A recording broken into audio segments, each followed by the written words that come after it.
ஏங்க காலையிலேருந்து சாயங்காலம் வரைக்கும் உட்காந்துருக்கேன், என்னன்னு கூட கேட்கலாங்க. அங்கே எதுக்கு யோ அசிஸ்டன்ட்னா அப்படி சேர்ந்துக்கிறது, அப்படியே போய் அப்படியே சேர்ந்துக்கிறது தான். அவனை டெஸ்ட் பண்ணியிருக்காங்க, அவனைய பொறுமை இருக்கான்ட்டு. இப்படி ஒரு குருவி, இப்படி ஒரு சிஷியனையும் உலகத்தில் எங்கேயுமே பார்க்க முடியாது. வெறுத்துட்டேன். எனக்கு அப்படி வந்த உடனே அப்படி ஒரு எக்ஸ்பீரியன்ஸ்.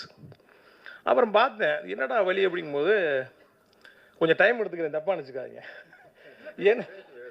என்னடா அதுக்கு வழி அப்படின்னு நினைக்கும் போது அப்போ பார்த்தேன், சரி இந்த டேரக்டர்கள்லாம் எப்படி இருக்காங்க அப்படின்னு. ஒரு ஆஃபீஸ் வச்சுருக்குறாங்க, உள்ள ஒரு பெட்டு போட்டு படுத்துருக்குறாங்க, யோசிக்கிறாங்க.